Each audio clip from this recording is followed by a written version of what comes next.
The pandemic's effect on Canada's economy is clearly revealed in new StatsCan data, and it's severe. In fact, it shows a gap between where we are now and where we were going pre-pandemic that leaves our economy about 6.5% smaller. That's about $180 billion in lost output, a number that is bigger than Canada's entire energy sector.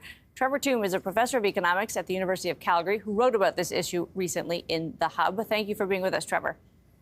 Great to be here. Thanks for having me on. And for flagging this really important data, because we talk about kind of recovering from pandemic, but we're not back. We never will recover. And just kind of frame that for the non-economists out here.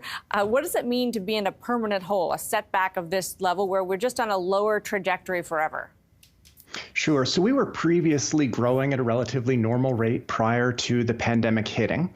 And that means if we were to project forward, like where we were headed, the path that we were on, we've now shifted permanently, potentially below it. And right now, the latest data puts us, as you noted, about 6.5% lower.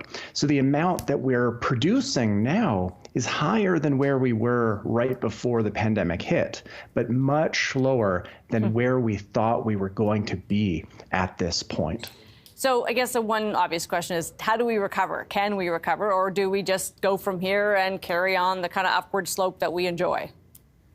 Well, it looks like this might be permanent. Now, that's not unusual. Many recessions that countries have gone through in the past around the world do feature this kind of a pattern. Big negative shocks can lead to what's called permanent economic scarring for several reasons. Think about employment disruptions in the labor market, maybe leading some individuals, especially older individuals, to maybe permanently withdraw from the labor force and enter early retirement that they wouldn't have otherwise have done, or changing investment patterns, higher uncertainty, maybe shrinking the amount of investment that is done, or routine jobs being replaced, for example, and productivity being lower as well. And so it looks like in Canada's case, it's that lower productivity that's the big reason for this gap, and that might not be something that we can recover from. So not a ton of time here, but we did see our government spend a lot supportively injecting into the economy during pandemic. Could this have been even worse, Trevor, if we hadn't spent all of those billions and billions of dollars? So I like to look back at where we were in March, April, May of 2020, and there was just incredible uncertainty around where we were going to head following that massive shock. And so our recovery from the pandemic was quite rapid, a V-shaped recovery, if you will. It's just that we hadn't gotten back now to where we were previously going. Trevor Tombe, so good to have you with us. Appreciate your time today. Great to be here. Thank you. Trevor Tombe is a professor of economics at the University of Calgary. Time for the takeaway and the high price of low risk. It's a shocking thing when a bank fails, and rightly so. Retail banks perform a central service, primarily helping to put cash to work in ways that benefit the broader public by creating businesses and jobs and wealth. But those loans rest on the shoulders of deposits, hard-earned savings from people and companies put there for safety. It's vital that we feel our money will be there when we want it. So a collapse like that of Silicon Valley Bank sends a shudder through the system.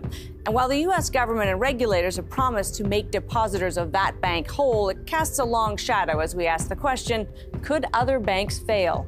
The answer to that is still playing out in America.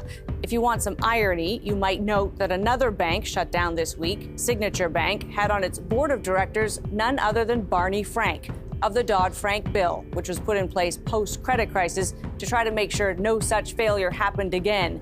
But for Canadians, the whole scene may be cause for smugness. We don't have bank failures here. In fact, haven't had one in hundreds of years, while the U.S. has had hundreds in the same period. The reason isn't that our bankers are so much smarter. It's that our market is so much smaller.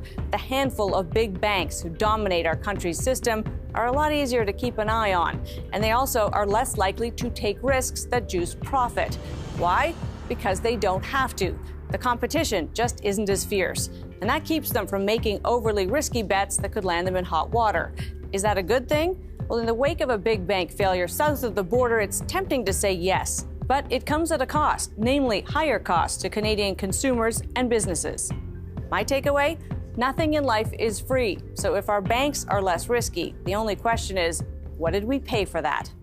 That's Taking Stock for this week. I'm Amanda Lang. Thanks for being with us.